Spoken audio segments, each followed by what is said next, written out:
1 अगस्त से रात 8:30 बजे सोनी पर। कृष्ण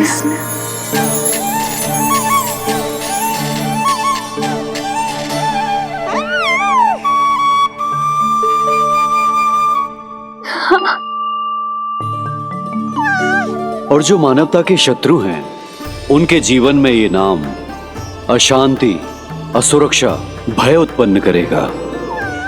पर सात्विक प्रवृत्ति के व्यक्तियों के लिए ये नाम शांति, संतोष और सुख का सूचक होगा।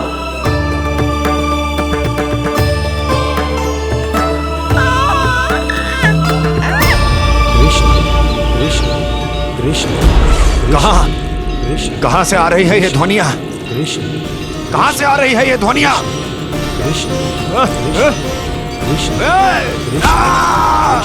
स्वामी महाराज,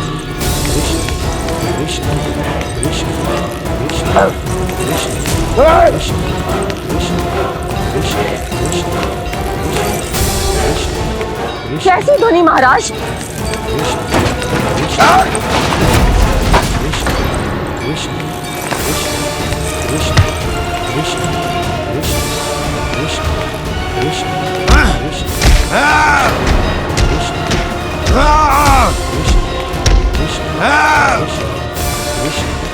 स्वामी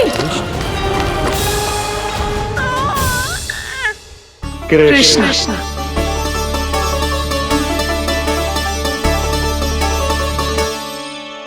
कृष्ण जे नाम अनंत काल तक स्मरण किया जाता रहेगा, जय तेरी मैया का आशीर्वाद। संसार मुझे कृष्ण बुलाए या नीलमणि कहकर पुकारे, मैं रहूंगा तो बस यशोमती मैया का नंद लाला। यशोमती मैया के नंद लाला, यशोमती मैया के नंद लाला।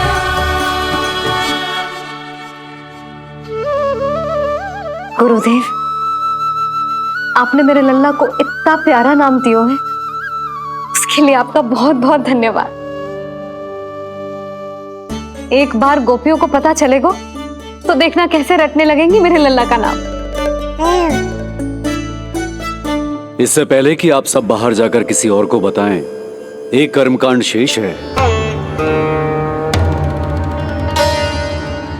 नामकरण के बाद पिता को आशीर्वाद के रूप में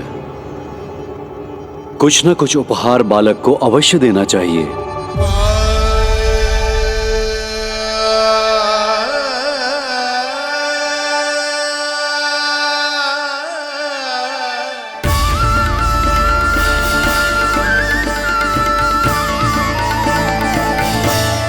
मैं क्या दूं?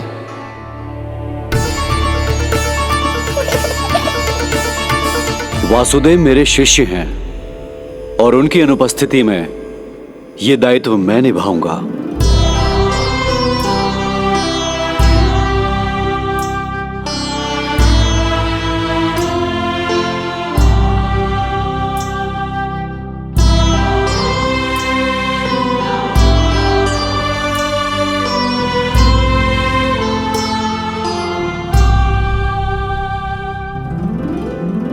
इसे अपने पिता की ओर से स्वीकार करो पुत्र।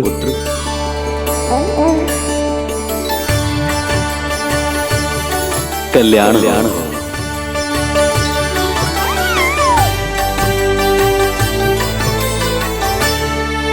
क्या दूं मैं इसे?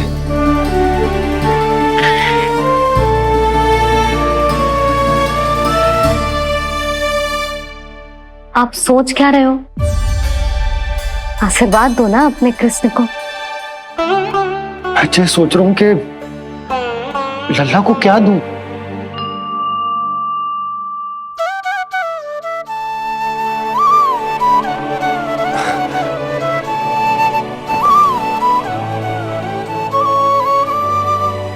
लल्ला, तू स्वयं ही बता दे, तुझे क्या चाहिए?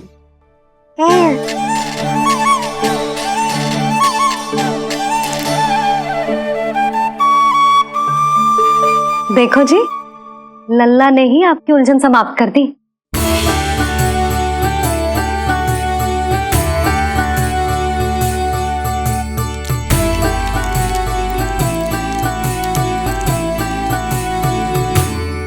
मेरा आशीर्वाद कि तेरा ये नाम कृष्ण तेरी प्रजा के लिए बहुत हितकारी हो।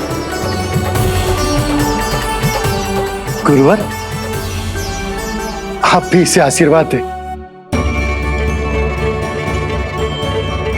जिनके आशीर्वाद से ये पूरा संसार संचालित होता है, उन्हें मैं क्या आशीर्वाद दूं?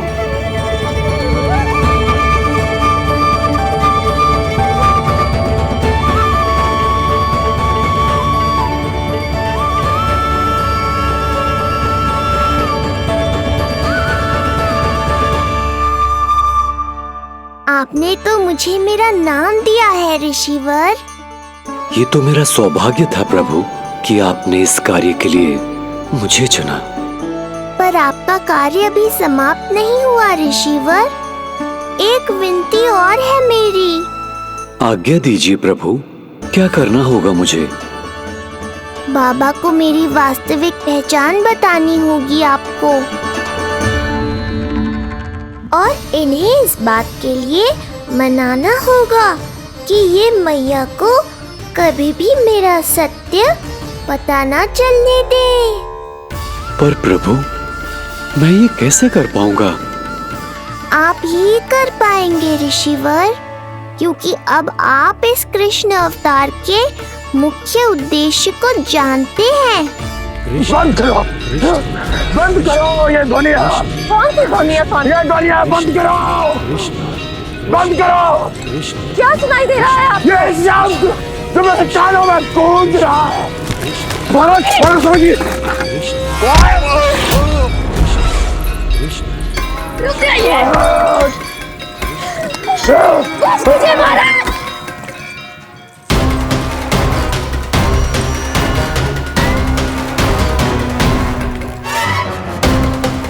आप भूल रहे हैं कि आप मथुरा नरेश है, कंस है आप। और किसी भी व्यक्ति, वस्तु या घटना से महाराज कंस इतने व्यथित नहीं हो सकते कि वो सुध-बुध खो बैठे। स्वयं को संभालिए महाराज। बंद हो गई, बंद हो गई, बंद हो गया वो स्वर, बंद हो गई वो ध्वनिया।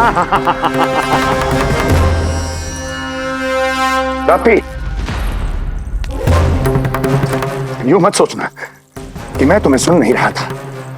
तुम सत्य कह रही हो। मैं कंस हूं। किसी भी व्यक्ति, वस्तु या घटना से व्यथित नहीं हो सकता। दुर्जन जी महाराज, इस सिंहासन को पुनः स्थापित करो। यदि कोई भी योग्य इसे स्वयं सिद्ध करने नहीं आता तो मुझे पता है मुझे क्या करना है, कैसे उस दुष्ट बालक का संहार करना है। मैं भली भांति जानता हूं।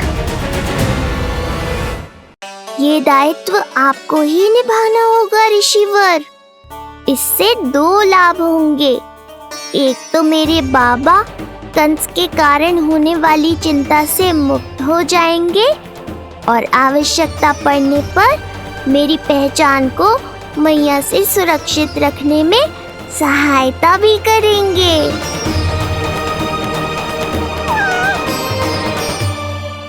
नंदराज, अब बलराम और कृष्ण दोनों को भूख लग गई होगी।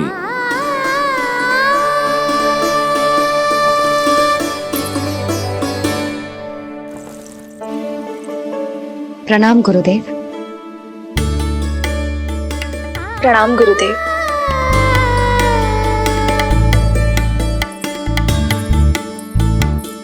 गुरुदेव, अब आप भी विश्राम कर लीजिए। नहीं नंदराज, मुझे शीघ्र ही मथुरा पहुंचना है। राजा वासुदेव और रानी देवकी मेरी प्रतीक्षा कर रहे होंगे। पर इससे पहले कि मैं जाऊं, मुझे आपको कुछ बताना है।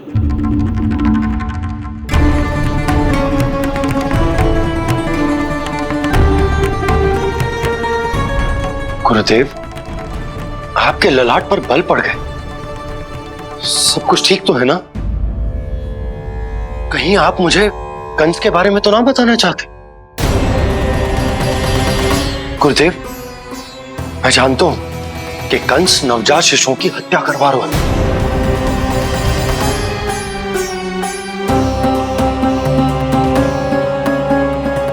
कंस नहीं, कृष्ण के बारे में कुछ कहना है मुझे।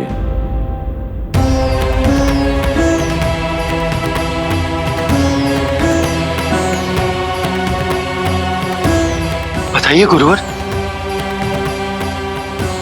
मैं एक ऐसा सत्य बताने जा रहा हूं नंदराज, जो है तो वरदान, पर उसे स्वीकारना आपके लिए बहुत कठिन होगा। गुरुदेव, आप जो कह रहे हैं वो मैं समझ ना पा रहा हूं। बताइए ना।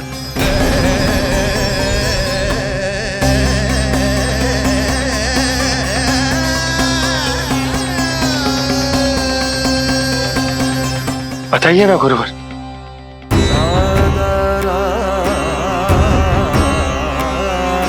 सत्य यह है नंदराज,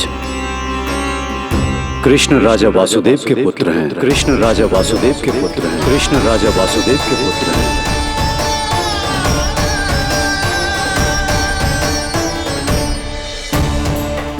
और वो कोई साधारण बालक नहीं है,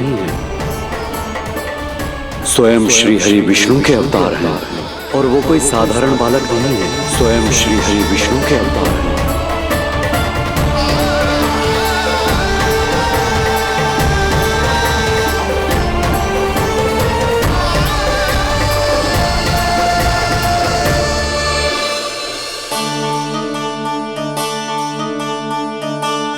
कछु विचित्र लग रहा है। कौन हो तुम? मैं हूं श्री विष्णु का अवतार। कैसे संभव है गुरुदेव? वो तो नन्हा सा बालक।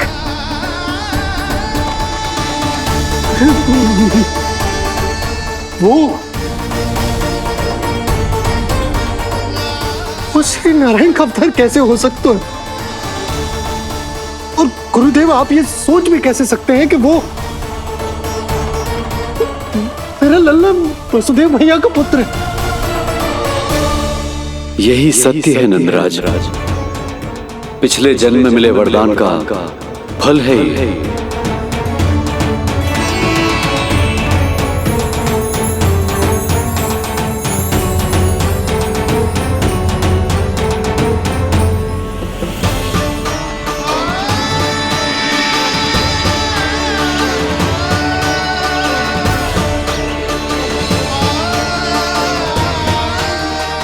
मैं आपकी संतान के रूप में अवश्य आऊंगा, किंतु उसके लिए आपको मेरे अगले अवतार के बाद एक और अवतार की प्रतीक्षा करनी होगी। क्योंकि अगले जन्म के लिए मैं पहले ही ये वरदान माता देवकी को दे चुका हूं। इस समय मैं विवश हूं। किंतु मैं आपको वचन देता हूं, आपकी संतान बनकर अवश्य आऊंगा। प्रभु, श्री हरि को अपने सामने देखकर मेरी व्याकुलता का बांध टूट गया है। 2 जन्म बहुत बड़ा समय होता है स्वामी। अपने पुत्र के रूप में हरि को गोद में खिलाने के लिए अब मैं और 2 जन्मों तक प्रतीक्षा नहीं कर सकती। धरा!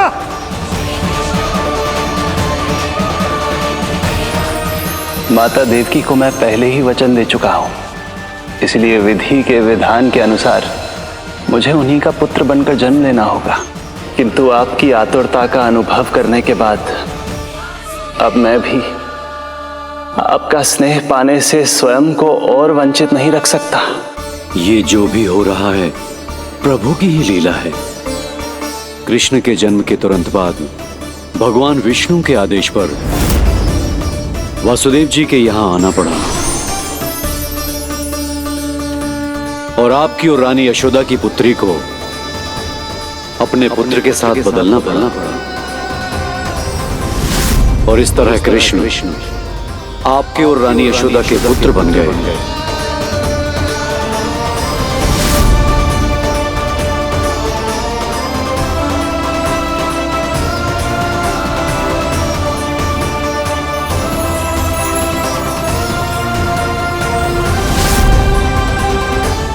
आपने सही कही थी गुरुदेव, जिस सुनने में तो वरदान ही लगता, पर इसे स्वीकार करना उतना ही कठिन। जब यशोदा को इस बात का पता चलेगा तो उसे कैसा लगेगा? अपने नाम का अर्थ अच्छे से सुनो है ना तूने? उसका हर एक अक्षर भगवान श्री नारायण से संबंधित है, जैसे उन्हीं का स्वरूप है तू। बस मैया, ये सत्य आपसे छुपा रहे, इसी कारण बाबा के लिए ये जानना आवश्यक है। फिर चाहे इसे स्वीकार करना उनके लिए कितना भी कष्टदायक क्यों ना हो। नहीं नंद, ये सत्य उन्हें आप नहीं बताएंगे। स्वयं प्रभु ने मुझसे कहा है, किसी और प्राणी को इसके बारे में भनक तक नहीं लगनी चाहिए, और रानी यशोदा को तो बिल्कुल नहीं। गुरुवर, कंस के आक्रमणों की जानकारी यशोदा से पहले ही छुपाकर रखना कठिन था। अब इतना बड़ा सत्य मैं यशोदा से कैसे छुपाऊंगा? आपको छुपाना ही होगा नंदराज, यही प्रभु की इच्छा है।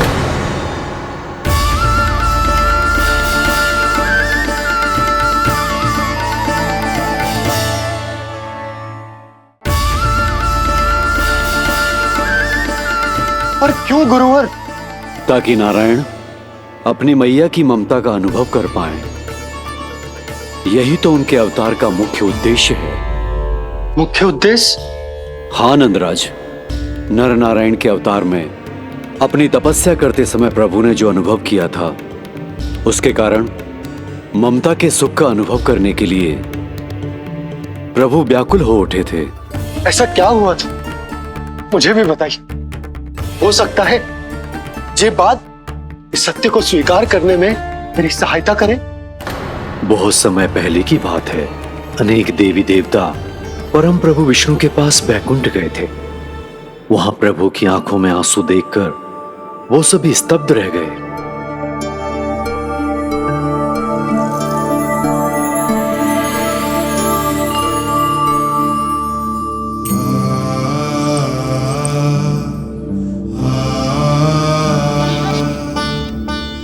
प्रभु,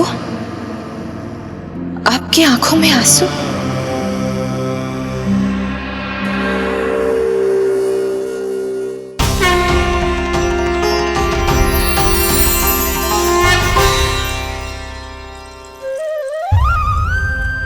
चिंता मत कीजिए, आप सब तो जानते हैं, हिरण्यकश्यप को मारने के लिए मैंने नरसिंह अर्थात आधे मानव और आधे सिंह के रूप में अवतार लिया था।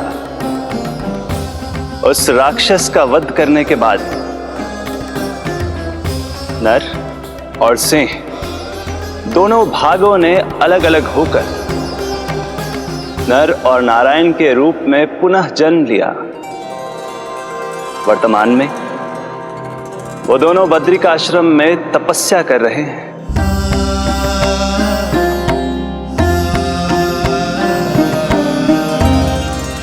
आज उन दोनों ने कुछ ऐसा देखा जिसने मुझे भी भावुक कर दिया।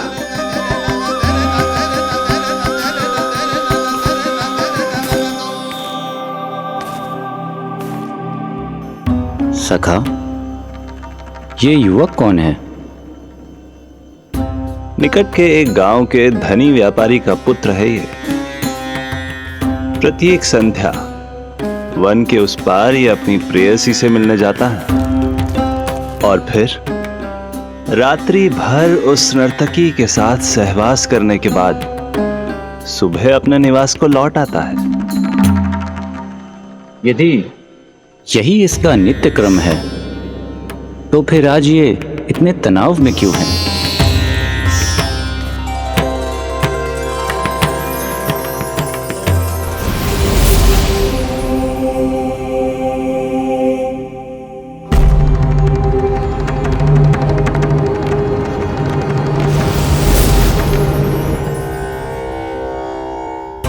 कल रात्रि प्रेम क्रिया के मध्य उस नर्तकी ने इससे पूछा, ये सबसे अधिक प्रेम किससे करता है? जब इसने कहा तुमसे, तो वो बोली, तुम्हें अपने प्रेम को सिद्ध करना होगा। अपनी मां के हृदय को उसके तन से अलग कर मुझे सौंपना होगा। मां का हृदय?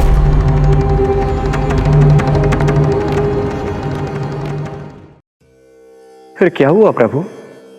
वो लाया अपनी मां का हृदय? ये जिज्ञासा यक्ष प्रश्न बनकर पूरे दिन नर और नारायण के मस्तिष्क में कौंधती रही। उन्होंने संध्या होने तक वहीं नदी किनारे प्रतीक्षा करने का निर्णय लिया, ताकि वो ये जान सके कि क्या वो युवक अपनी क्रूर प्रेयसी को छोड़ेगा या वासना में अंधा होकर अपनी ही माता की हत्या करने का जघन्य अपराध करेगा। अब उसके वन पार करने का समय बीत चुका है। युवक ने विवेक का परिचय दिया है सखा।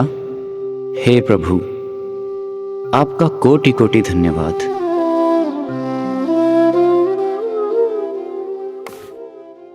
सखा,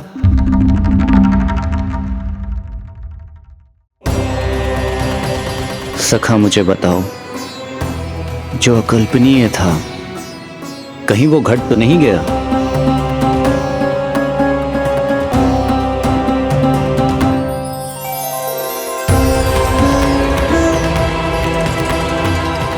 जब इस युवक की मां को इसकी प्रेयसी की क्रूर मांग के बारे में पता चला, तो जो उसने किया वो इस समस्त संसार में केवल एक मां ही कर सकती है। बस इतनी सी बात?